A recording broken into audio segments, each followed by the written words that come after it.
Eu sou Fernanda Magalhães, trabalho com osteopatia pediátrica e sou mãe do Gael. Eu sou Andréia Gudrin, trabalho com acupuntura pediátrica e sou mãe da Yasmin. Nós somos a Maternidade Sem Filtro.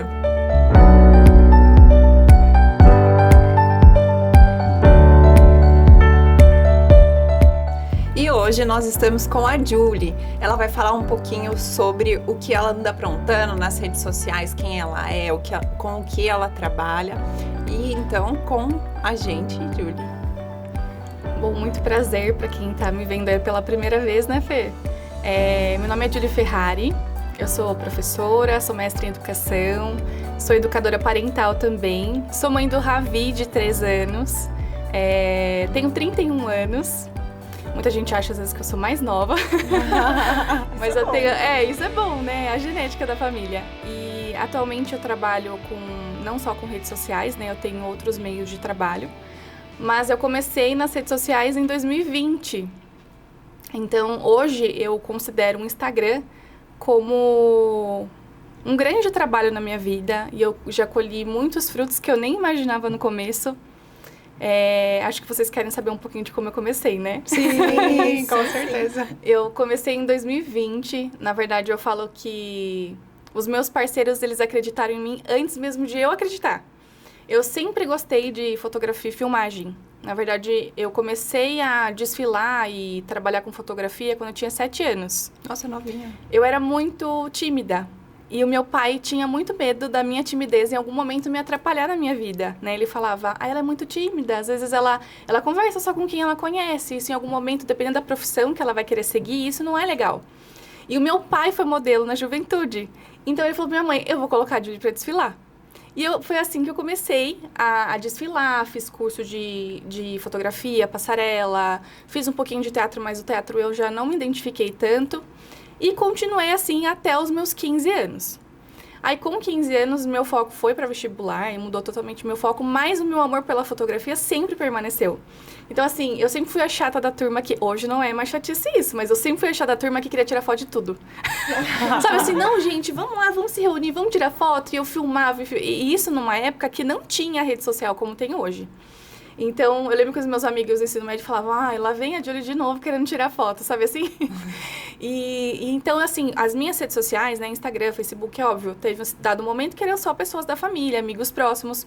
Mas aí, antes de 2020, acho que lá por 2019 ainda, eu comecei a alimentar muito as minhas redes. Comecei a postar mais, com mais frequência. E aí, em 2020, eu comprei a minha casa. Em meio à pandemia, eu consegui comprar a minha casa em 1 mês. Assim, eu dei entrada com os papéis, foi muito rápido, até por conta da pandemia, estava sendo tudo online. Então, foi mais rápido esse processo do que costuma ser.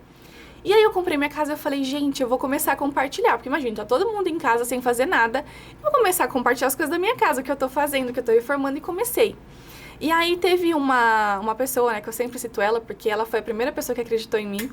Eu comprava bala de coco. Sabe bala de coco? Sim. Aquelas recheadas, aquela bala baiana, né, caramelizada. E eu comprava, gente, e eu postava, porque eu sempre amei aquilo. E eu, assim, e as pessoas falavam, Julie do céu, dá água na boca, olha essa bala. E até o nome da empresa é Água na Boca, né? E aí teve um dado momento que ela falou assim, Julie, toda vez que você posta, eu vendo muito. E assim, eu tenho uma gratidão imensa por você, porque assim, você tá postando e você tá me ajudando e você nem percebe. Eu posso te mandar uma cesta de bala de coco? Aí foi meu primeiro recebidos. E foi uma cesta linda que ela me mandou como forma de agradecimento. E aí eu recebi essa cesta, postei, e aí assim a gente ficou. Aí eu falo que ela foi a primeira pessoa que acreditou. E depois disso vieram 1, 2, 3, e aí as pessoas começaram a entrar em contato comigo. Eu nem tinha Media Kit, eu não tinha nada disso que a gente tem hoje, né? Era bem no comecinho. E as pessoas falavam, eu quero te mandar isso, eu quero te mandar aquilo, eu quero te mandar aquilo outro. E na pandemia, eu dentro de casa, e comecei a receber isso.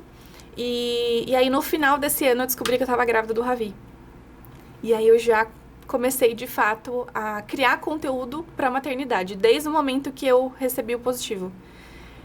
Comecei a compartilhar a minha gestação. o que eu fazia, atividade física, eu fiz pré-natal psicológico. Aí surgiram muitas parcerias. Eu fiz parceria nessa época com personal, que me passava treino em casa por conta da pandemia, né? Eu não podia treinar na academia por questão de segurança, mas eu treinava em casa. E assim foi. Aí Ravi nasceu, até a Fê, né, Fê? Sim. A Fê cuidou do Ravi quando ele nasceu, porque o Ravi nasceu com assimetria craniana, né? Então, durante um tempo, ele fez o tratamento. E foi muito bom pra ele, né? Me ajudou muito com a amamentação também. E no segundo ano do Ravi, que eu já estava criando conteúdo, enfim, num ritmo mais frenético mesmo, que daí já entrei de cabeça, alinhei tanto a minha formação, né, como pedagoga, mestre em educação, com a criação de conteúdo.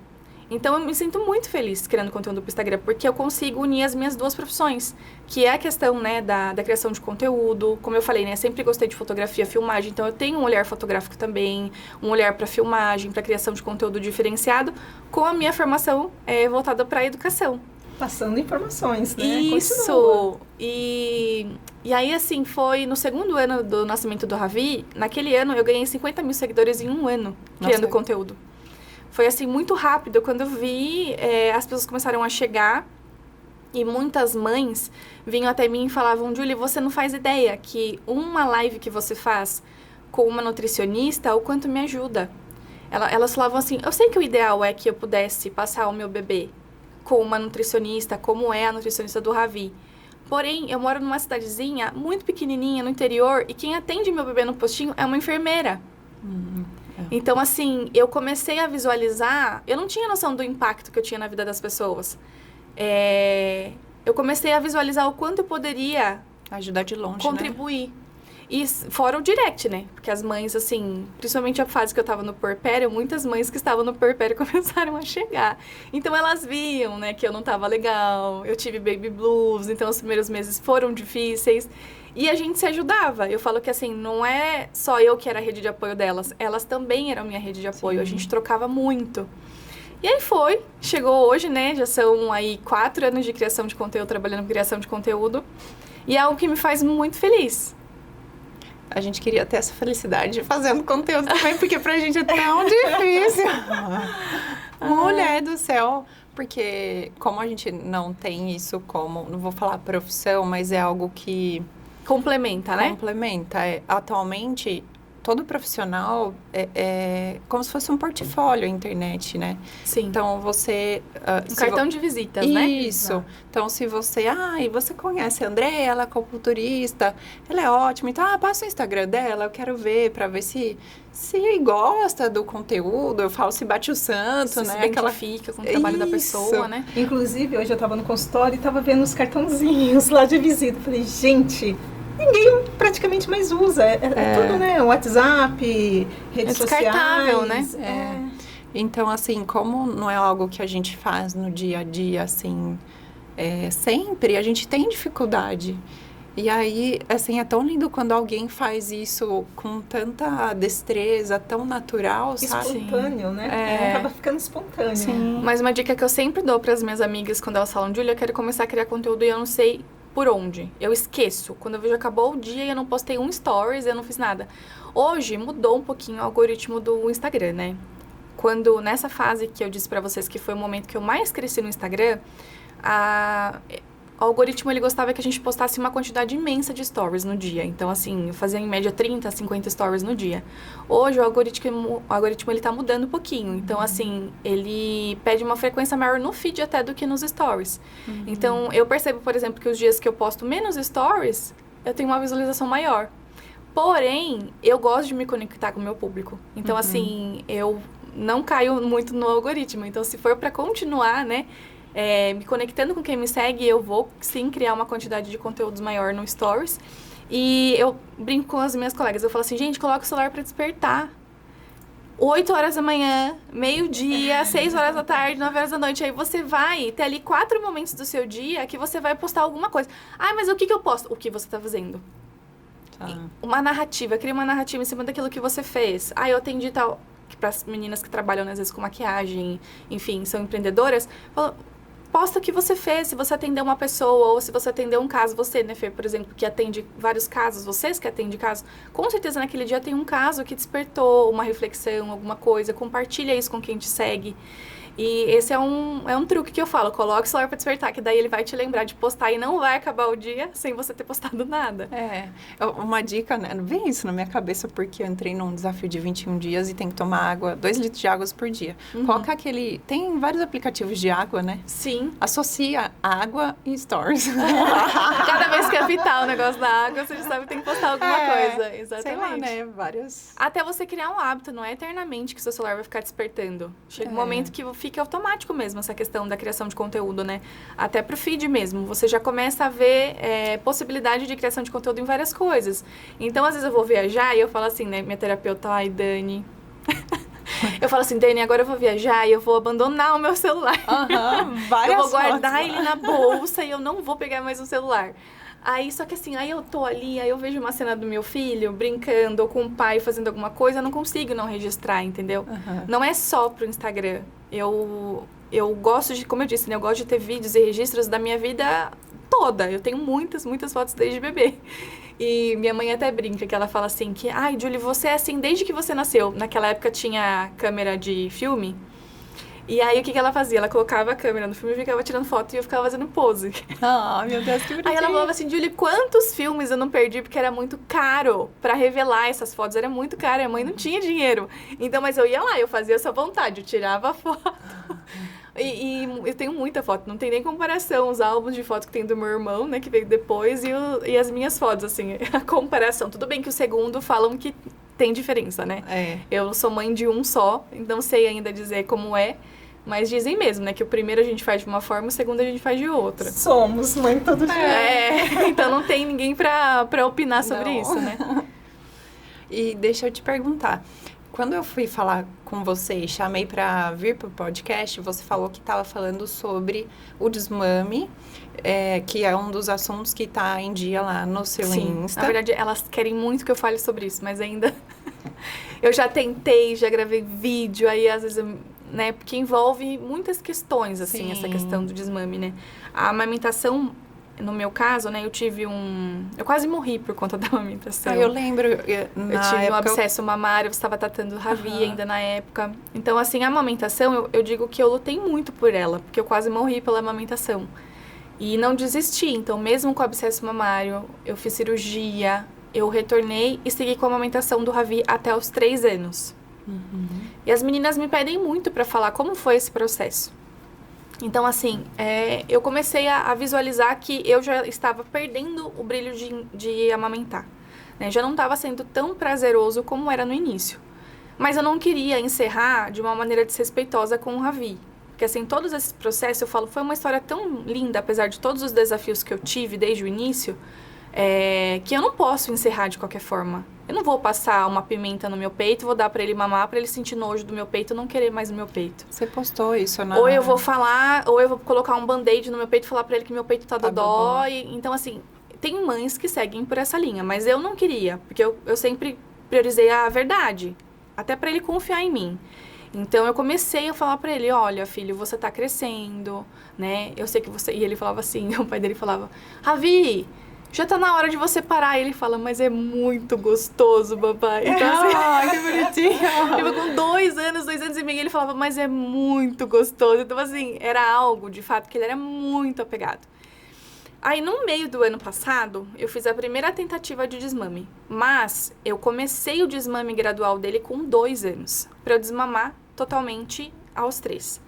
Eu tive uma consultora de desmame, né, que é a Flor Nutricionista, que também é a nutricionista do Ravi, que me auxiliou muito no processo de amamentação e também no processo de desmame. E ela falou, Julie, com 2 anos do Ravi, né, ela falou, se você começar agora o desmame gradual, vai proteger a sua amamentação. E você vai conseguir continuar por mais tempo do que você seguir da forma como tá hoje. E eu estava indo em livre demanda, eu dava mamar quando ele queria, o tempo que ele queria, então eu comecei o desmame gradual. O que é o desmame gradual? É você ir controlando o tempo de mamada. Então, eu já não deixava ele mamar o tempo que ele quisesse. Quando eu via que ele já estava saciado, eu tirava. Controlava os momentos em que ele iria mamar. Então, ele já não estava mais em livre demanda. Ele mamava na soneca da tarde e mamava no sono noturno. E uma vez quando ele acordava antes de ir pra escola. Então, assim, era contado as vezes que ele mamava. Eu acho que é por isso que eu consegui manter aí mais um ano, né? Porque eram poucas vezes ao dia que ele mamava. Aí, no meio do ano, nós fizemos uma viagem em julho do ano passado. E eu tava muito incomodada com a amamentação já não tava sendo prazerosa. Mesmo com essa quantidade restrita de mamadas, né? E aí, foi a primeira soneca que eu tirei. E falei que ele não ia mais mamar na soneca. Eu falei, filho, olha, você é capaz de fazer a soneca sem mamar no peito da mamãe. Você faz isso na escola todos os dias. Porque ele vai pra escola desde 7 meses. E ele faz soneca na escola sem o mamar. Então, filho, você é capaz de dormir na soneca sem o mamar da mamãe?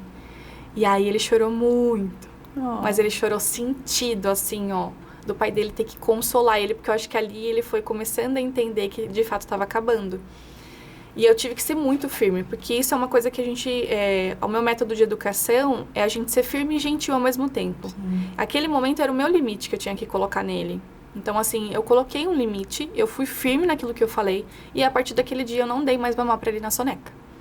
E ele ficou, assim, bem sentido, mas dali em diante ele foi entendendo um pouco mais do que era esse processo. Aí ele ficou, gente, 2 semanas sem mamar. Nada? Não mamava. Nem no sono noturno, nem na soneca. Só que no sono noturno ele pediu um pouco mais e eu oferecia água. Então toda vez que ele pedia, eu falava, filho, você quer água? E eu dava água pra ele. E ele tava ainda meio chateado comigo por conta de tudo que aconteceu, né? Aí nós viajamos novamente. E ele, não sei se já tava com a barriguinha ruim, não tava legal, ele teve febre, teve diarreia, não comia nada. E meu filho sempre comeu muito bem. Aí, meu peito, gente, explodia de leite. Explodia, como se eu tivesse, assim, na pojadura. E aí, meu peito explodindo, o Ravi com febre. E ele pedindo mamar. Aí eu falei, eu vou dar.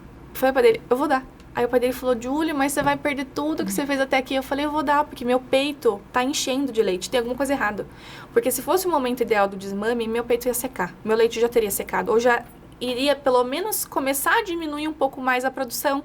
Sim. E não tava, e meu peito tava... Às vezes é algo da natureza, né? Tipo... Conexão. E aí, iria assim, melhorar. Eu falei, gente, meu filho não tá bem, ele tá com febre, ele não tá legal. E aí eu dei uma mamar pra ele. Aí foi um alívio pra nós dois, né? Pra ele que mamou, e ele até dormiu. Sabe assim, aquele mama de dormir, assim, tipo, parecia um bebê mesmo, assim, capotou, sabe assim, muito feliz, tipo, nossa, relaxado, obrigada a Deus. Né? E aí isso foi em julho, né? E finzinho de julho. E eu fui conversando com ele. Falava, filha, a mamãe vai dar um mamar por dia pra você dormir no sono noturno. Mas lembrando qual que é o nosso combinado? Que você vai mamar até 3 anos. E eu falava sempre isso pra ele. Aí ele falava assim para as pessoas, nossa, as pessoas falam, né? Nossa, Ravi, você mama ainda? Mamo até 3 anos. E ele fazia assim com os dedinhos, que ele ia mamar até os 3 anos. E assim foi. E eu acho que nesses meses, a gente ficar reforçando isso, colocar uma data limite para aquilo acontecer, foi preparando tanto ele, emocionalmente e fisicamente, como eu. Uhum. Aí no dia que ele fez 3 anos, ele veio, pediu para mamar. Só que em julho, gente, deixa eu só contar pra vocês porque que eu estava bem em setembro quando eu desmamei ele. Porque em julho, nesse processo, eu chorei muitas vezes. Eu tenho um vídeo, assim, que eu tô amamentando ele e eu tô eu me descabelo de tanto chorar. Porque era algo que eu gostava muito de fazer. Sim. E encerrar esse ciclo mexeu muito comigo emocionalmente. Então, eu desabei de chorar em julho. E aí, quando chegou em setembro, foi preparando tanto a minha mente como a dele, como eu disse pra vocês. No dia que ele fez 3 anos, ele chegou em casa, falou, quero mamar. Falei, filho, não tem mamar. Hoje você fez 3 anos, acabou o mamar. Aí ele olhou pra mim, caiu a ficha e ele falou, tá bom, mamãe. Aí ele virou e dormiu. Simples assim. E aí, meu peito não encheu mais de leite. Não encheu. É lógico que depois de alguns dias ainda saía, porque é normal, né? Mas o meu leite secou naturalmente. Eu não tive mais a sensação de inchaço, eu não tive desconforto, eu não tive nada. Por quê? Porque era o nosso momento. Então, assim, em julho, quando eu comecei a tentativa do primeiro desmame dele e não deu muito certo, porque não era o nosso momento, depois disso eu entendi que não era o nosso momento de desmame. Essa minha colega, ela chegou a oferecer se eu queria tomar um remédio para secar o meu leite. Falou, Júlia, se estiver muito desconfortável para você, eu consigo te receitar uma medicação que você vai tomar para secar o seu leite. Eu falei, eu não quero. Eu falei, porque eu quero que seja natural. Do mesmo jeito que o meu leite desceu natural, do mesmo jeito que eu tô há 3 anos amamentando meu filho natural, eu quero que eu encerrar esse processo naturalmente, como secou a fábrica, acabou, enfim. E aí foi assim. Aí ele parou de mamar. Aí depois de um tempo assim, quando eu tava de pijama, às vezes, né, sem sutiã, ele vinha, aí ele tocava, ele lembrava, ele falava, mamãe, não tem mais mamar, né? Oh, meu Deus. Não tem, filho, não tem mais mamar. Então, às vezes, ele lembrava, mas ele lidou muito melhor do que da primeira tentativa. Né? E aí acabou, de fato, a amamentação. E após esse encerramento, qual foi o maior desafio? Ele viu alguma vez, assim, um amiguinho? Ele chegou alguma outra vez? Não, eu acho que assim, o maior desafio que eu sempre penso é... Ai, gente, eu sou muito chorona, pode ser que eu chore. Ai, Deus. É porque assim, quando você amamenta e seu filho fica doente, a primeira coisa que a mãe pensa é em dar o peito. E a primeira vez que o Ravi ficou doente sem eu ter o peito, eu fiquei meio perdida. Eu falava, gente, agora o que eu faço? Meu filho... Você entende daí que a amamentação, ela não é só o alimento, entende? É isso que muitas pessoas não entendem. A questão não é a fórmula infantil. A gente sabe que a fórmula, ela salva vidas e ela existe por um motivo. Mas quando a gente defende a amamentação, a gente não defende a amamentação só por ser o alimento mais recomendado, o mais completo do mundo. Ele é ouro líquido, a gente chama o leite materno de ouro líquido. É mais que isso a amamentação. Ela é tudo pro bebê. Então, assim, no momento que ele tá inseguro, quantas vezes eu chegava com o Ravi em um local que tava muito barulho, pessoas falando alto, muitos ruídos, e eu percebia que ele tava querendo mamar não pelo leite, mas porque aquilo passava segurança para ele. Sim. Então, o peito, ele é tudo ali. Então, assim, a primeira vez que o Ravi ficou doente, depois que eu desmamei, eu me culpei de não ter mais o leite para dar. Mas eu já sabia que era o momento ideal, mas de alguma forma vinha aquela pontinha de culpa, sabe? E aí, semana passada mesmo, ele tava brincando com os priminhos, né? E ele caiu no quintal, nesse quintal de cimento mesmo, e ele fez um dodói, tipo, gigantesco no joelho, assim, um ralado horroroso. E aí eu falei assim, gente, se eu tivesse o peito agora, com certeza ele estaria no meu peito, porque eu imagino o quanto tá doendo. E aí o padrinho dele foi lá, ainda passou a medicação, né, pra sair todas as bactérias, e ele lá berrando. E ele olhava assim pra mim, com aqueles olhinhos assim, tipo, mamãe, me ajuda de alguma forma. Então, assim, depois do desmame, você tem que cortar esse seu instinto natural, que é dar o peito. Sim. Então, assim, quando a criança não tá bem, a criança tá doente, a primeira vez e minha amiga falou exatamente isso pra mim. Julie, a primeira vez que o Ravi ficar doente, depois que você desmamar, você vai se culpar. Porque a gente tem muito isso com a amamentação, né? Acho que toda mãe deve passar por isso, né? Sim, de com ficar certeza. doente e você querer dar e não ter mais. Porque foi muito tempo, né?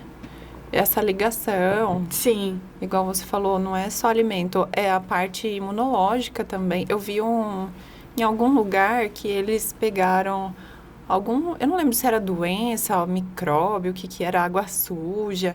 E aí colocaram uma gota de leite materno naquela região e colocaram o microscópio. Então, toda a parte imunológica que estava presente ali naquele leite começou a combater aquelas bactérias, aqueles vírus que estavam ali. Então, se faz isso a olho nu, sem estar no corpo humano, imagina no corpo humano, né? O benefício. Eu não sei se vocês já viram essa história. É de uma mãe americana postou e viralizou na época. Era no Facebook ainda, nem era tanto Instagram. Ela todos os dias tirava leite, ela fazia a extração do leite para a filha dela e congelava. Fazia um estoque. Isso é muito comum nos Estados Unidos, fazer um grande estoque, né? Porque lá o tempo de conservação no congelador que eles recomendam é maior que no Brasil. Então, lá elas têm muito hábito de tirar bastante leite e congelar e até assim, utilizando depois com a criança, mesmo que já tenha desmamado. E aí, essa mãe, ela foi tirando foto do leite. E a filha dela ficou gripada. Gente, o leite dela era branquinho. No dia que a filha dela ficou gripada, passou 1 dia, 2 dias, o leite dela estava amarelo. Por quê? Porque isso é comprovado, que quando, de alguma forma ali, pela saliva, enfim, manda essa mensagem pro organismo da mãe de que aquele bebê está precisando de certos nutrientes. Então, o leite, ele se modifica. E isso, gente, é a coisa mais linda da natureza, né? Você saber o que o seu filhote precisa e o seu corpo produzir algo específico para ele. E aí ela tirou as fotos, tudo. E eu sou uma grande defensora da amamentação, né? Eu já dei muitas formações também para profissionais da área da educação. Porque, como eu falei, eu tenho esse trabalho no Instagram, mas eu também sou mestre em educação e eu sou educadora parental. Então, essas pautas, né, de amamentação, desfraude, não só está ligado a Julie mãe, como a Julie profissional também, né? De como fazer isso de uma maneira respeitosa. E tem uma obra de arte, que eu não me recordo agora o nome dela, que conta a história, né, de um homem que ele foi preso porque ele tinha roubado um pão para comer. E ele foi preso e a filha ia lá com o seu bebê e via que o pai estava condenado à morte, porque daí eles não deixavam mais ele comer nada, porque como ele tinha roubado, ele ia morrer, definhar por conta disso, por fome. E aí o que ela fazia? Ela ia lá e amamentava seu pai, para ele não morrer. Eu já vi essa história, né? E aí, as pessoas, né, da prisão, enfim, liberaram o homem. Porque eles não conseguiam entender como é que ele não morria. Porque ele estava preso, não comia nada, e o homem estava lá firme e forte por conta da amamentação da filha. Então, assim, para você ver, né, a potência do leite materno. E isso tem um quadro mesmo, eu até utilizava ele nos meus slides para contar essa história. Então, a amamentação, assim, até eu tava olhando aqui agora, né? A imagem do logo de vocês. Do logo, Julie, aproveitando que você falou do desfraude, como foi o desfraude do Ravi? Eu falo que, assim, muita gente fala pra gente, né? Você vai ver, quando você for mãe, você vai pagar muita língua. De fato, a gente paga muita língua, mas tem muita coisa que eu tenho feito com o Ravi e eu falo que ele é meu laboratório. Desde quando ele nasceu. Experiências desde quando ele nasceu, coitado, ele é meu laboratório. E muita gente me dizia, né? Não, porque você vai ver, você quer dar amamentação, quando seu filho for pra escola, ele vai parar de mamar, você não vai conseguir continuar com a amamentação, ou você vai ceder a chupeta. Duvido você continuar com essa ânsia de não dar a chupeta. Você vai, na primeira vez você vai dar. E com o desfraude a mesma coisa. Tinha muitas questões que eu falava do desfraude, que as pessoas diziam que não ia, não dá certo isso. Sendo que muitas das técnicas que eu usei com ele, eu utilizava também com as minhas crianças da escola. Então, eu já fiz isso várias vezes, né? E a gente vai fazendo ali as experiências e vendo o que mais funciona. Às vezes tem coisas que funcionam mais com algumas crianças, não funciona para outras. Tem algumas técnicas que eu falo para as mães, essa técnica que a gente não recomenda para todas as crianças, mas no caso do seu filho, eu acho que isso aqui pode ajudar. E é tira e queda. E aí eu até cheguei a fazer um curso para as mães sobre desfraude junto no momento que o Ravi estava passando. Ajudou muitas, mas até hoje elas me pedem para eu fazer esse curso novamente, né? E como foi o processo do Ravi? Eu falo que o desfraude, ele é guiado pela criança. Então, os sinais de prontidão, quem vai dar é a criança. É ele que vai me dar os sinais de prontidão, porque ele tá pronto ou não. Desculpa perguntar, mas quais são os sinais de prontidão? São muitos. São muitos, mas assim, eu tenho um guia que depois eu te mando. Mas assim, falando brevemente assim dos sinais, a gente fala que é um triângulo. Então, a criança, ela tem que estar pronta emocionalmente para isso. Fisiologicamente, né, ela tem que ali já ter desenvolvido bem os esfíncteres, conseguir segurar o xixi, conseguir segurar o cocô para ir até o banheiro.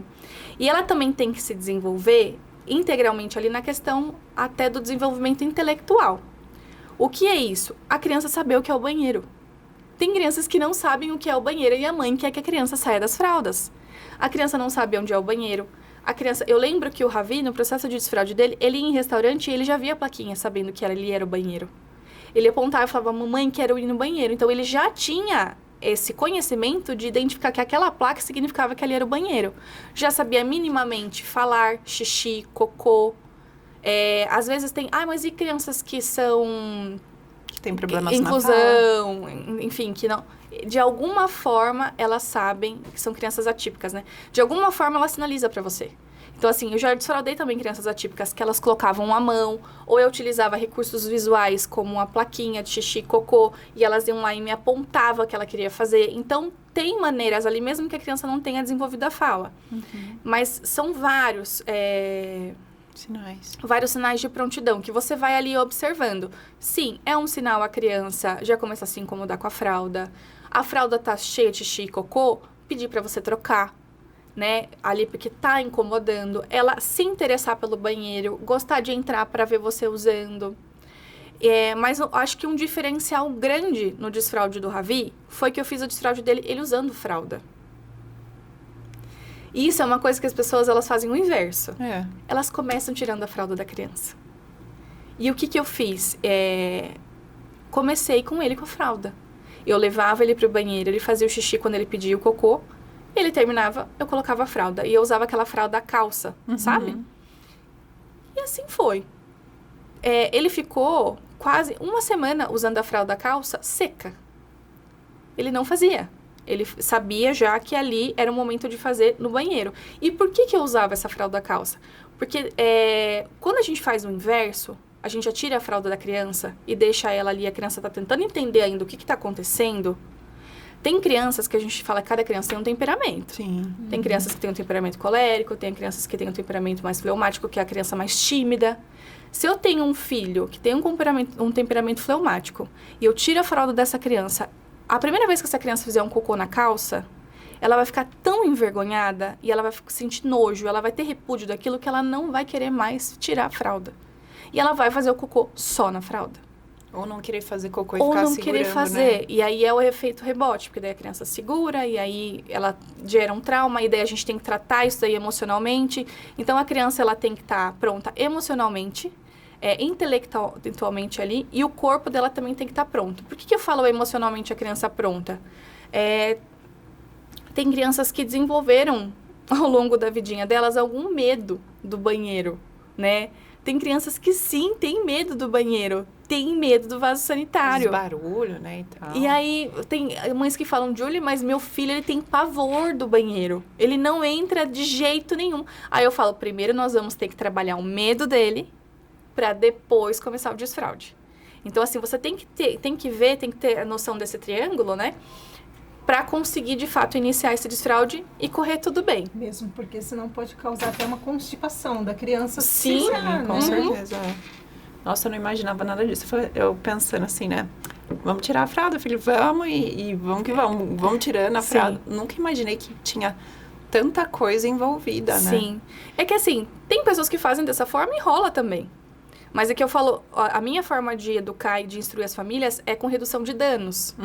Então, eu já sei que muitas pessoas fizeram dessa forma e deu certo, mas muitas outras fizeram. E a criança teve problema de escapar cocô até 6 anos, da criança fazer xixi na cama todos os dias, da criança ter vergonha de evacuar, ela segurar o máximo que ela puder e ter que ficar usando outras formas da criança fazer essa evacuação.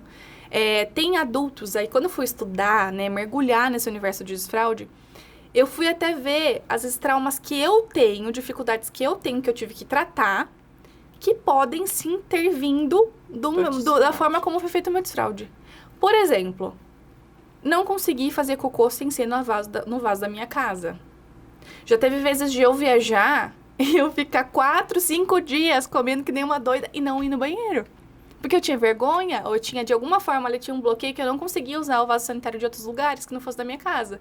Então, eu tive que trabalhar isso. Ainda mais hoje que eu viajo mais, não tem como, gente. A gente viajar e não conseguir. Aí tem gente que não consegue. Tem pessoas que morrem de vergonha de usar o banheiro, mesmo da casa.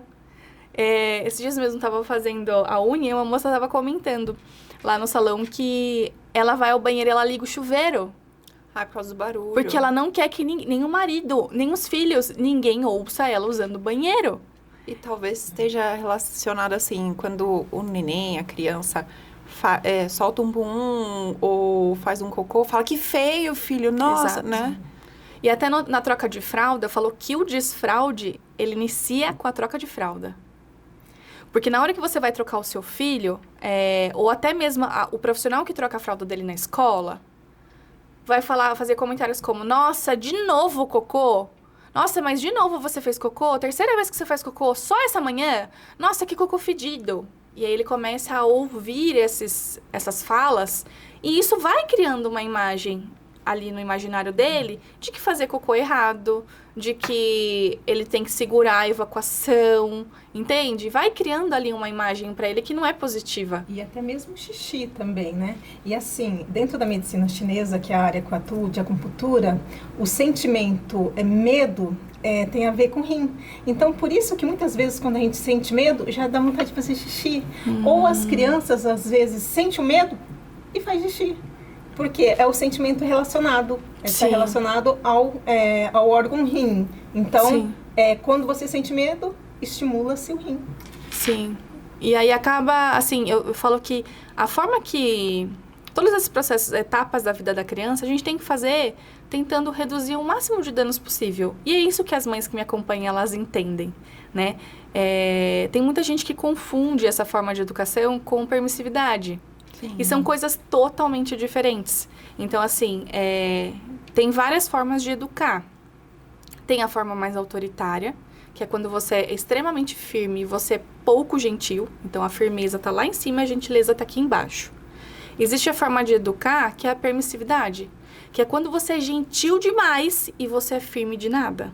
Uhum. Então, a forma que eu sigo de educação é você equilibrar tanto a firmeza quanto a gentileza.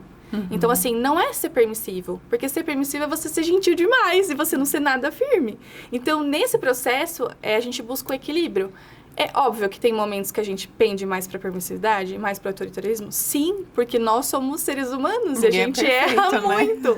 Mas, assim, eu acho que um ponto fundamental para as mães, que eu sempre converso com elas, os pais de forma geral, para a família, tente identificar se você pende mais para permissividade ou mais para autoritarismo.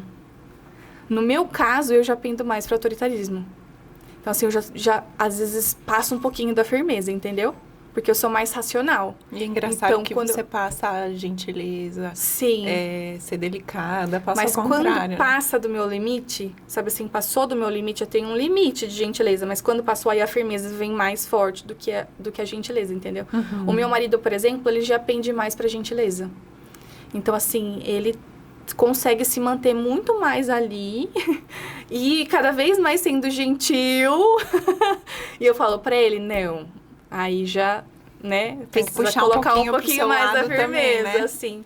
Porque senão a mamãe fica chata e o papai sempre é legal, né? Exato. Não é? E aí, por onde começa o desfraude? Porque muita gente, eu acho que foi uma coisa até que você chegou a pontuar, né, no off comigo. Júlia, você começou o desfraude pela noite, pelo dia? Como é que se começa esse desfraude? Mais uma coisa que pode ser nova para vocês.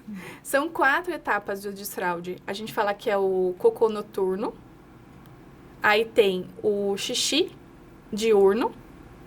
Aí o cocô diurno. E por último o xixi noturno. Quando que começa a primeira etapa do desfraude? O bebê tá ali antes de completar 1 ano. Quando o bebê ali tá com 6, 8 meses, depende muito da fisiologia de cada bebê, ele para de fazer cocô à noite. Não, seu bebê já não parou de fazer cocô à noite?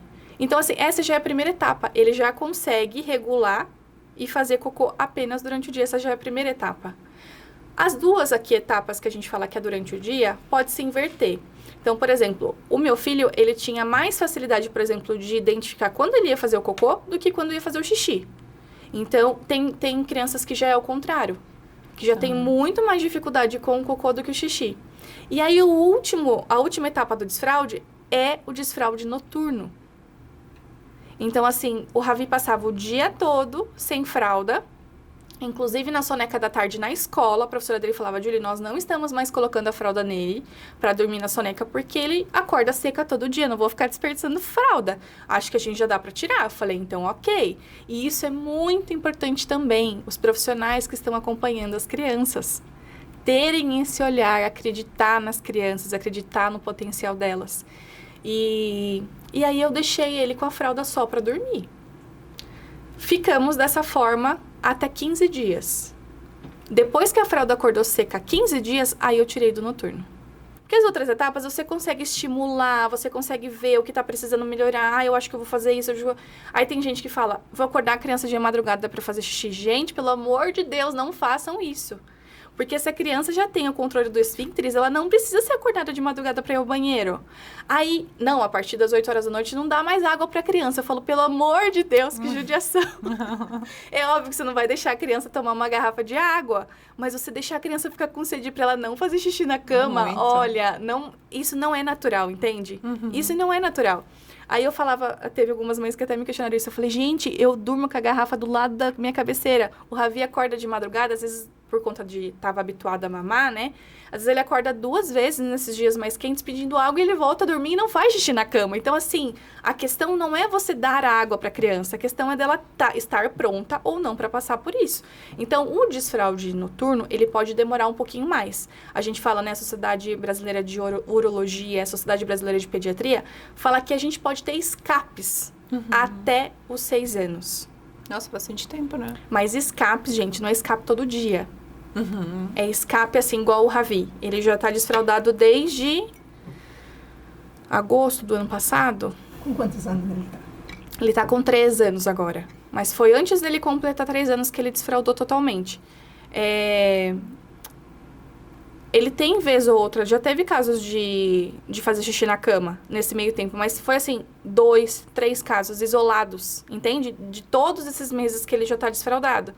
E era um caso assim, a gente tinha ido pra uma festa, exagerou demais ali, comeu, bebeu, não quis ir ao banheiro, porque essa é uma briga, né? Porque ele já sabe usar o banheiro, mas e a chatice de parar de brincar pra ir ao banheiro? Então, tem hora que tem que falar pra ele assim, Ravi, agora é a hora de ir no banheiro. Chega, filho, agora é hora de ir ao banheiro, porque ele já tá ali segurando há muito tempo. Então, isso também eu tive que, com ele, ficar em cima. E aí, teve vezes a gente ia aniversário, ele querer brincar, não querer ir ao banheiro. Às vezes, dorme, voltando pra casa, no carro, não foi ao banheiro. E aí, aconteceu um escape. E depois, a gente olhou um pro outro, eu e o Nino, a gente se olhou e falou, eu acho que foi por conta disso, que ele acabou fazendo na cama. Mas tá tudo bem, porque tá dentro do esperado, entende? Faz parte do processo, Sim. né? E qual é... Você falou que tem técnicas que são indicativas para algumas pessoas, algumas crianças e outras não.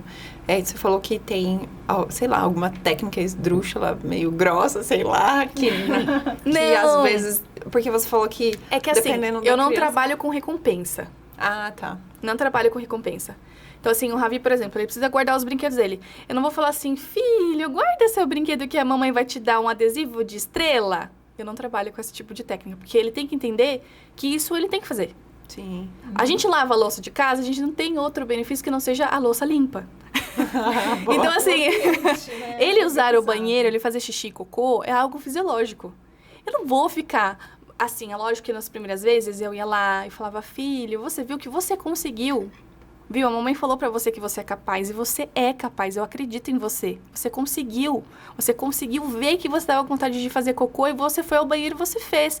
Então, assim, eu não fico batendo parabéns. Eu mostro pra ele aquilo que ele fez. Sim. O que ele foi capaz de fazer. Mas, em algumas situações, eu já tive casos de algumas crianças específicas que tinham traços ali, às vezes, da personalidade. Às vezes, a criança passou por um trauma. Eu conto essa história em formação porque, assim, foi algo... Eu comecei a auxiliar a criança no processo de desfraude, porque quem desfrauda é a criança. Eu tô ali como adulto só como apoio. É ela que vai guiar. Eu tô ali só pra... Se ela precisar de mim, eu tô ali. E eu comecei a levar essa menininha pro banheiro e ela berrava a hora que viu o vaso. E ela falava assim... Tia Julie, tem uma bruxa! E eu falava, que bruxa? E ela entrava, eu olhava, falava, não tem bruxa aqui. Ela falava, tem bruxa. A minha mamãe falou que tem bruxa. Aí eu falei, tem alguma coisa aqui. Aí eu chamei a mãe dela pra conversar. Falei, mãe, hoje, olha, eu levei ela ao banheiro e ela falou pra mim que ela não quer usar porque tem uma bruxa no banheiro. Eu fui, mostrei pra ela, mostrei que não tem bruxa, que a bruxa é boazinha, tentei inventar uma história, mas não deu muito certo. Você pode me contar se aconteceu alguma coisa, que ela tá com essa imagem, tudo? A mãe falou assim, não acredito nisso. A mãe fez assim. Eu falei, o que aconteceu? Ela falou assim, quando ela começou a andar, ela pegava as coisas da casa e começou a jogar dentro do vaso sanitário. Nossa. E aí eu peguei e falei pra ela, a próxima vez que você jogar, a bruxa vai sair de dentro aqui do vaso e vai vir te pegar. Associação. E aí ela... Só que assim, a mãe falou isso na hora do nervosismo, que ela começou a jogar coisas, né? Controle remoto, brinquedos, tudo dentro do vaso. E é, de fato, nesse período, a criança tá ali tentando descobrir, é legal. Às vezes a gente põe aquele negocinho na água, que a água muda de cor. A criança abre o vaso e fala, uau, isso aqui é muito legal, né? E aí eu falei pra ela, olha, mãe, então a gente vai precisar agora, tanto eu trabalhar isso aqui com ela, como você trabalhar com isso em casa. Falei, porque entendo que na hora você não pensou que ela fosse lembrar disso no momento de desfraude, mas ela tá lembrando. E aí, o que eu comecei a utilizar? Recursos de recompensa. Porque foi um caso de trauma que ela teve ali. Então, assim, primeiro eu trabalhei com ela o medo, contei a história da bruxa que era boazinha, trabalhei a questão da bruxa pra ela perder o medo da bruxa, o medo do banheiro, o medo do vaso sanitário. E as crianças amam adesivo, né? Adesivo é algo que as crianças amam. É difícil você encontrar uma criança que não gosta de adesivos, né? E sempre compro do tema que a criança gosta muito. Então, assim, a criança gosta de animais, ela gosta de Stitch, ela gosta... Do que ela gosta, né? E essa menininha gostava muito de princesas. E aí eu comprei algumas cartelas de adesivo de princesa e fiz um cartaz lindo com o nome dela, com a foto dela. E aí, cada vez que ela usava o banheiro, eu deixava ela colar um adesivo. Esse recurso eu não usei sempre. Foi 2, 3 dias, ela já estava desfraldada. Mas foi algo específico que eu precisei. Como eu disse, eu não costumo usar a técnica de recompensa para coisas que são eventualmente naturais e a gente não precisa recompensar. Mas nesse caso, para eu conseguir trabalhar essa situação específica, a gente precisou trabalhar com essa recompensa. Em alguns casos de crianças com TEA, também os tutores eles acabam às vezes usando de técnicas de recompensa também, né? Porque para eles é mais palpável ali e é mais o caminho, eles acabam entendendo o que é para ser feito ali, sendo validado com um carimbo ou com alguma coisa prazerosa depois que ele faz aquilo que é indicado. Então, assim, mas, gente, é cada história como professora que se eu começar a contar aqui para vocês não acreditam. E você entrou numa área que eu acho interessante de falar, porque a gente vê muito ao nosso redor essa educação por recompensa, né? E depois eu vejo como que tem ao meu redor, as crianças ficam chantagistas. Eu não vou fazer isso, mas você não vai me dar o negócio lá que você falou, né? É o exemplo que, recentemente, do avião, né? Da criança do avião. Ah, que queria ir na janela, Isso, aquela história lá da criança na janela. Sim. Então, assim... E você falando, eu achei isso maravilhoso. Mas tem alguma outra coisa que causa na criança, além de... Porque na minha cabeça, vira chantagista, sei lá, alguma consequência de personalidade? O que você acha da consequência de dar recompensas? Ah, pra fase adulta, né, gente? Que adulto... Porque, assim, você tá educando a sua criança para aquilo que ela vai ser quando ela crescer. Então, eu falo assim, um exemplo até meu, né? Eu nasci de 7 meses, eu nasci prematura. E minha mãe tinha 15 anos quando ela engravidou de mim, e eu nasci, ela tinha acabado de completar 16. Eu sempre tive problema com ferritina. Minha ferritina sempre deu baixo por conta disso, né? Os médicos sempre disseram, você vai ter esse problema pro resto da sua vida. Então, sempre vai ter que ali estar repondo, né? E a minha mãe, ela fazia muita comida, assim, com fígado, com beterraba, aquele feijão mais potente para ver se subia meu ferro. Ela também me amamentou até os 2 anos, por recomendação dos médicos. Mas os meus pais sempre foram na recompensa da comida. Então, se você comer todo o seu prato de comida, você vai ganhar um chocolate depois. E aí, o que acontece? Qual foi a adulta que eu me tornei? Eu almoço já pensando no doce que eu vou comer. Por quê? Porque eu mereço aquela recompensa. Então, quando eu tive um dia ruim, eu falo, vou pedir uma pizza hoje. Eu vou pedir um hambúrguer, porque eu venci o dia. Eu acho que muitas pessoas são assim. Sim, com certeza. Usam a comida como recompensa, mas isso me fez, né, visualizar que a comida que estava no meu prato ali não era importante. O importante é o que vinha depois, o que eu ia ganhar por comer aquilo. Tanto que tem algumas nutricionistas, né, que tem gente que até não gosta de ver isso, mas assim, tem algumas nutricionistas que elas falam, quando o filho quer muito uma sobremesa, elas põem no prato de comida, junto com arroz, feijão e a proteína. Porque a criança tem que entender que a sobremesa, ela não é um plus que vai vir depois. Ela tá ali, ela é tão importante como aqueles outros alimentos que estão ali. Tanto que com o Ravi, a gente não trabalha sobremesa. Sobremesa não existe. Ele almoça. Porque essa cultura da sobremesa, ela cria isso na gente, sabe? De, o melhor vem depois, e geralmente é o açúcar. E isso vai condicionando a gente. Chega num nível que aí tem dias que eu falo, não, eu sou uma adulta, gente, pelo amor de Deus, eu tenho que me controlar, eu tenho que ficar sem o açúcar.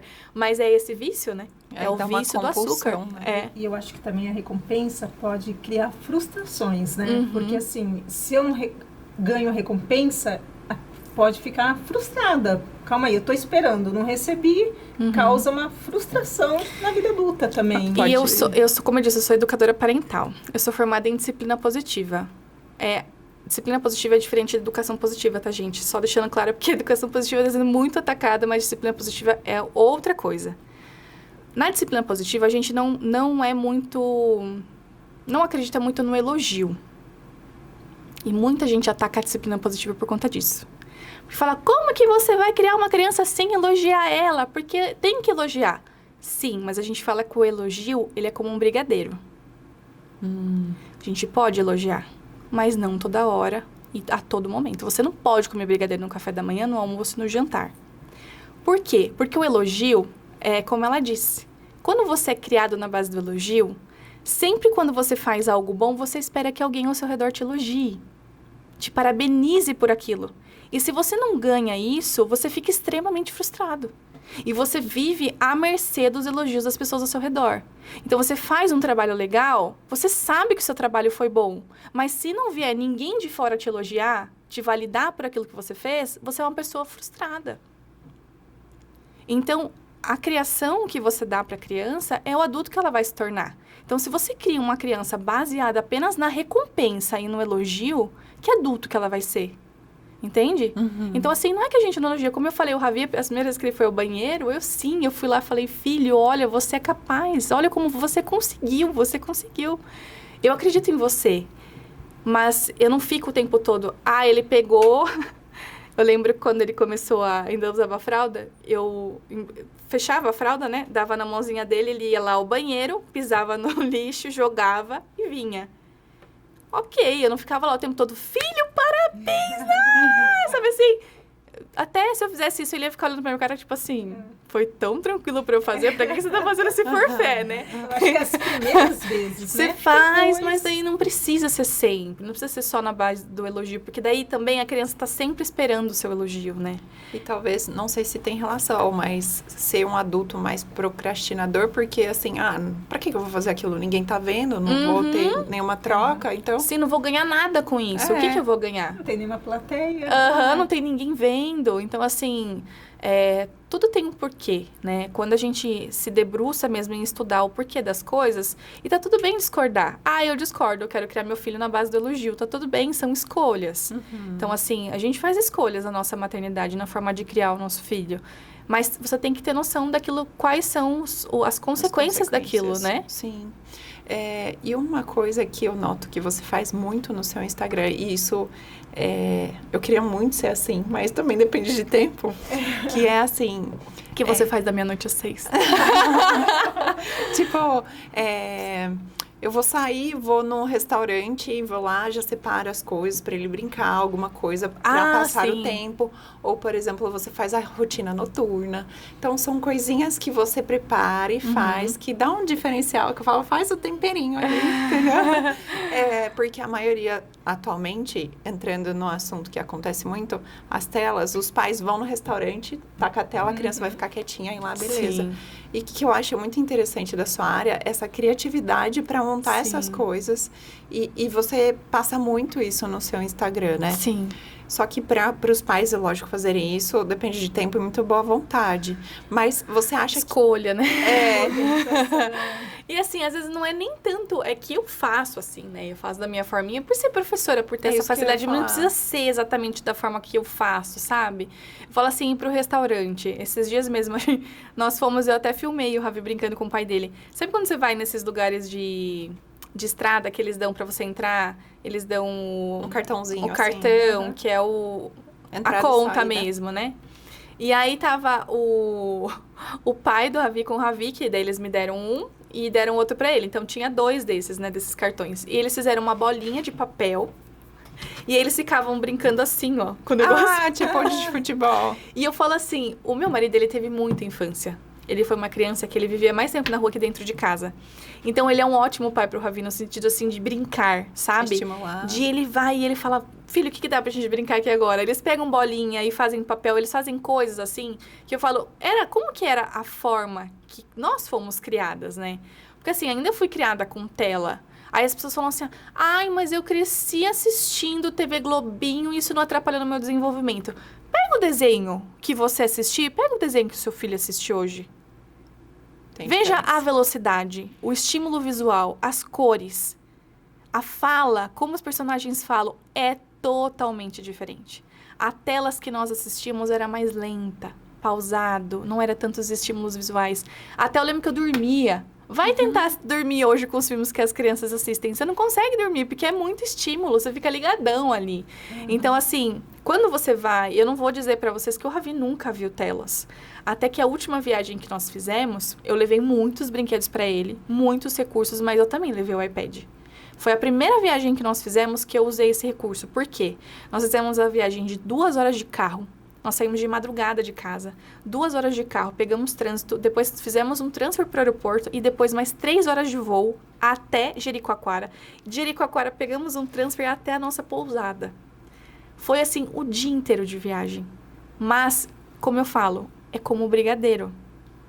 Eu não vou usar isso como desculpa e eu vou deixar ele 5 horas seguidas no iPad. Entende? Então, assim, eu dei para ele assistir um pouquinho no avião. Ele já começou a ficar sonolento porque estava na hora da soneca dele e ele dormiu. Guardamos, ok. Estamos dentro do carro. Filho, olha a paisagem, que linda. A gente vai conversando, a gente vai trocando. Ele vem no meu colo, às vezes fica do meu ladinho. Então, assim, essa interação com ele é muito essencial. A interação com a criança, porque às vezes quer que a criança fique muda, um robô. E essa não é uma criança, né? A gente sabe que a criança que fica muito quieta ali, centrada, ela não é criança, né? Então, assim, às vezes eu falo, a criança tá só sendo criança. E ela incomoda os adultos? Incomoda. Como nós, quando éramos crianças, também às vezes incomodava os vizinhos, incomodava, né, as pessoas mais velhas em alguns momentos. Ô mãe. É, exatamente. Então, assim, eu falo, gente, quando a gente escolhe ter um filho, a gente tem que saber o que vem junto, né? Sim. Vem um combo ali, né? Então, assim, mas você não perde a paciência, perco. Como eu falei pra vocês, perco também. Mas o meu olhar é de redução de danos. Eu não quero toda hora ficar explodindo, eu não quero toda hora... Porque daí eu percebo que muito do comportamento dele... Quando eu explodo com o meu filho e eu passo dos limites, a questão não é o comportamento que ele teve, a questão é minha. Eu não estava bem. Eu não soube me autorregular. Eu tive um dia difícil e eu passei do meu limite, mas é algo que não é... O que ele fez é isso aqui, ó. O que eu vivi no dia foi isso aqui. Então, assim, naquele momento que eu explodi, eu falo, mas não foi pelo que ele fez. E ele absorve muito do que você está sentindo. Muitas vezes, ele provoca alguma coisa porque ele absorveu o que você estava sentindo. Ele percebe. E hoje, o Ravi, eu sou uma pessoa muito expressiva, né? Então, assim, quando eu tô incomodada com algo, eu não consigo esconder, né? E aí ele fala assim, mamãe, por que você tá com essa cara? Imagina se fala na frente de alguém. Mamãe, por que você tá com essa cara? Aí às vezes eu falo assim, porque mamãe tá brava. Ou porque mamãe tá triste. Aí ele assistiu aquele filme do Divertidamente, do das ansioso, emoções, né? Então. E ele aprendeu agora o que é ansiedade.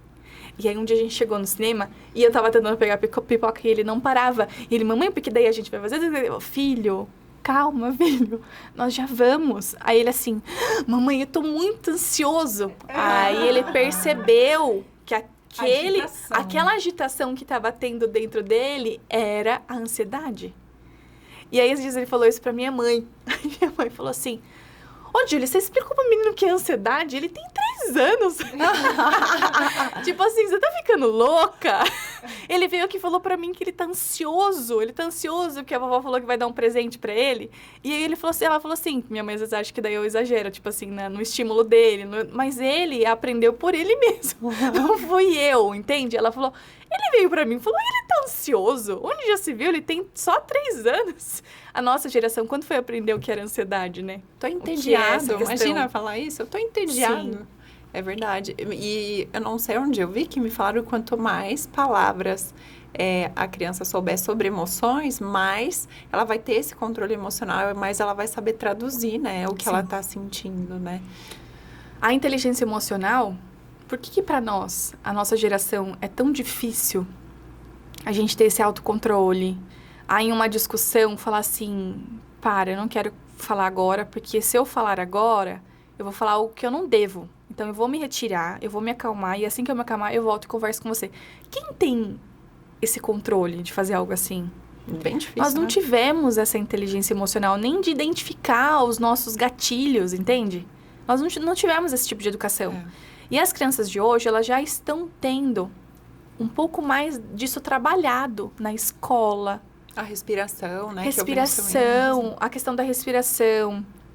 A meditação, yoga. Eu levei uns livros para um sobrinho meu, ele tem na época ele tinha 7 aninhos, e era sobre chakras, sobre Buda.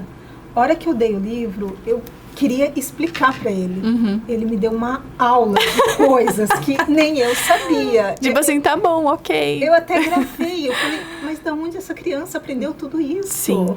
É o acesso à informação, né? Que às vezes as crianças chegam, assim... Eu tô trabalhando na educação infantil já faz um bom tempo que eu trabalho com educação infantil. Mas eu já cheguei também a ser professora do fundamental, né? E eu dava aula para uma turminha de 4º ano. Tinha hora que eles vinham... Eles assistiam Discovery Channel. Então, assim, eles traziam umas coisas pra mim que eu falava... Olha, não vai ser possível. A professora vai ter que estudar um pouquinho mais sobre isso para poder dar uma resposta pra você. Antigamente, eu falar isso ia ser uma vergonha. Porque eu sou professora, eu tenho que ser detentora de saber, e nunca que uma criança pode saber mais que eu. Hoje a gente já quebrou isso, gente, pelo amor de Deus. Por quê? O porquê essa hierarquia é boba de a criança não pode saber? Às vezes ele pode ter se apropriado muito mais disso do que eu. Eu já tive uma criança de 4 anos que ele tinha um hiperfoco em dinossauros. E ele falava todos os nomes dos dinossauros que cada dinossauro comia. Gente, nem que eu começasse a estudar agora, eu ia ter essa capacidade, entendeu? E tá tudo bem o conhecimento dele ser assim. Então, essa questão da inteligência emocional é muito novo para nós pais. E eu acho que esse é um desafio nosso. Porque nós não tivemos essa formação. Imagina que minha mãe ia falar assim, respira, filha, você tá nervosa, eu acho que é o momento de você... O que te acalma? Porque hoje eu já consigo identificar o que me acalma. Atualmente tem sido musculação. Fazer musculação, dança. Eu fiz kickboxing durante 1 ano, que me ajudou muito na minha autorregulação, na ansiedade. Mas nós não fomos ensinados dessa forma, né? E aí o meu filho, um dia ele me viu, assim, eu tava numa situação mesmo que eu tava nervosa, eu comecei a respirar fundo. Assim, aí ele veio e parou com a carinha bem assim, pertinho de mim, tipo assim, o que ela tá fazendo? Tipo assim, ele ficou incrédulo. Nossa, o que a mamãe tá fazendo? Acho que a mamãe endoideceu. Eu tava lá, respirando fundo, e ele aprendeu comigo. Ele viu que conseguiu assimilar que eu tava nervosa e aquilo eu tava fazendo pra me autorregular. E uma pergunta que eu recebo muito das mães é, Julie, o que eu faço pra não estourar? Eu não quero ficar gritando com meu filho, eu não quero estourar o tempo todo, eu não quero. Aí eu falo assim, a mãe leva muito essa culpa pra ela, né? Mas eu falo muitas vezes pra elas, você só tá cansada. Você tá sem rede de apoio.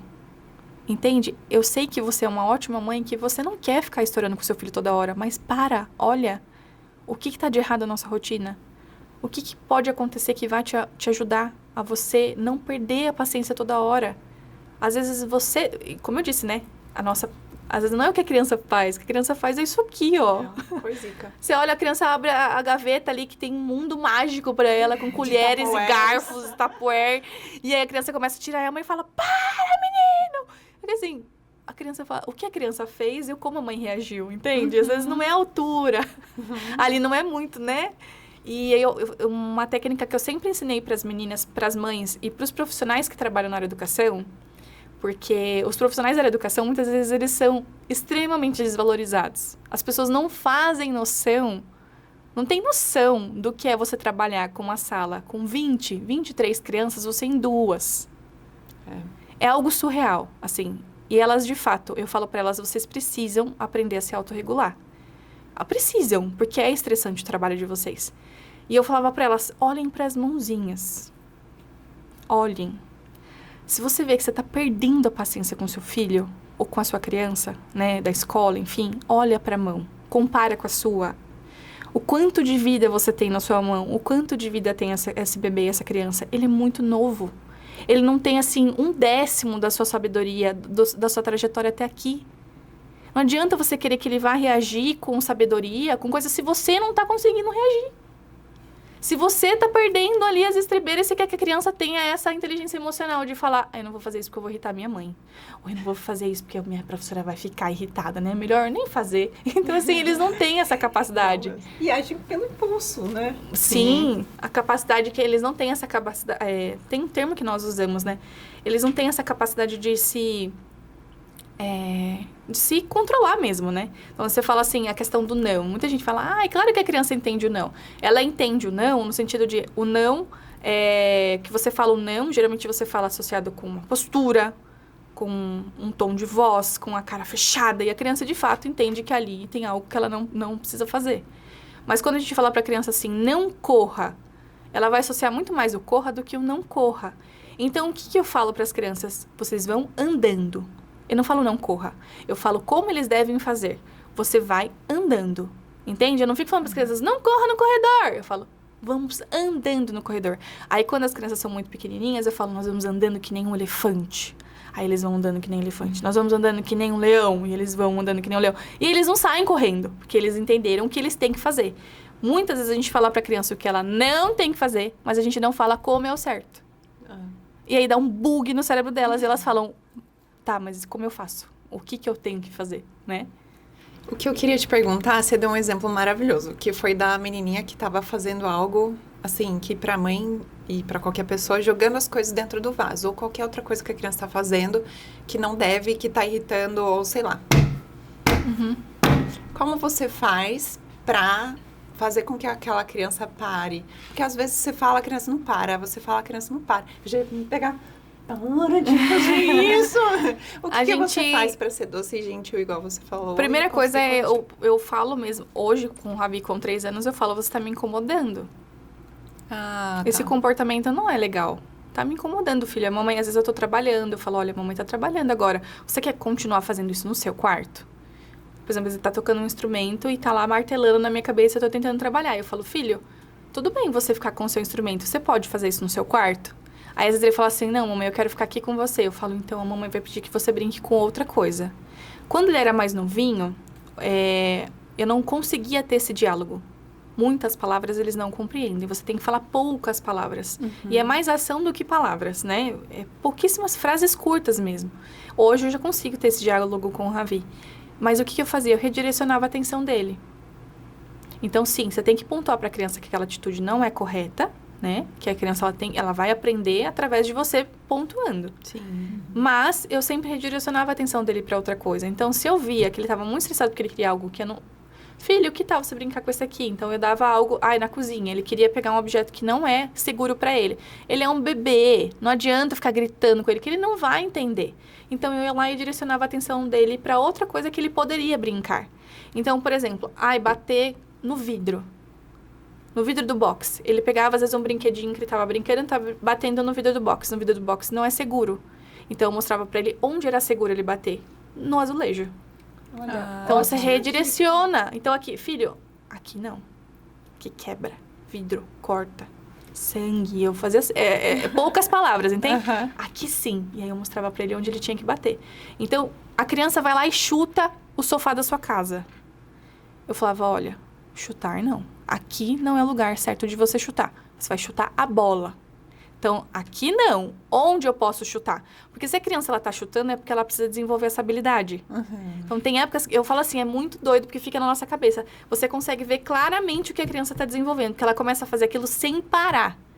O corpinho dela tá pedindo. Então, às vezes, a criança fica mais agitada e a família não leva a criança num parque, a criança não leva na praça. Mas eu não tenho dinheiro. Gente, leva na praça pública. Leva pra brincar numa rua que seja mais tranquila, pra correr. Grama, areia. Exato. E a criança tá com aquela energia e ela fala, Júlia, eu não sei o que eu faço com essa energia. Leva essa criança pra brincar. Né? Então, assim, às vezes a criança não vai pra escola. Porque as crianças que vão pra escola, elas já têm mais isso dentro da rotina. E eu falo, a família às vezes escolhe não colocar na escola e eu sou super eu apoio, eu não recrimino. Eu falo, a escola é obrigatória até 4 anos por um motivo. Se você pode ficar com seu filho em casa, ok. Mas você não vai deixar ele o dia todo na frente da TV, né? Você vai ter momentos dele brincar, né? Dele brincar, dele tomar um solzinho, de ele sair correr na rua, ou de levar ele ao parque. Então, tá tudo bem você ficar com a sua criança em casa. Mas quais estímulos ele tá tendo? E não precisa ficar fazendo atividade igual a professora, não é isso. Mas, assim, ele tem que brincar com uma areia, ele tem que pisar na grama, ele tem que conseguir correr. Porque senão ele entra lá com 4 anos, na primeira fase, e é uma criança que não sabe correr. Ele vai pra educação física e ele não sabe correr. Porque ele nunca correu na vida. Nunca correu, nunca pulou. Não teve o desenvolvimento da coordenação motora fina, nem a coordenação motora grossa. Então, assim, tudo bem ficar em casa, desde que não fique também na frente da TV todo dia. Porque daí não desenvolve a fala, aí essa criança não fala. Aí são vários fatores. Motor, atraso em diversas áreas, né? Não só intelectual. Sim. Então, vamos finalizar, porque a gente fala demais, né? Não, mas ó, a gente tem uma ótima novidade. A gente vai finalizar, mas a Julie volta novamente com a Se gente. ela permitir, né? Esse reconvite. A gente pensa em outro convidada. tema, tem vários temas pra gente falar. Eu super top. Porque dá vontade de ficar ouvindo. Foi ouvindo muito bom. você só assim, guardando no HD, pra mais tarde tentar Eu gosto fazer. muito de ter essa troca, viu? Foi um prazer imenso estar aqui hoje. Eu tô me sentindo muito muito obrigada. honrada com esse convite.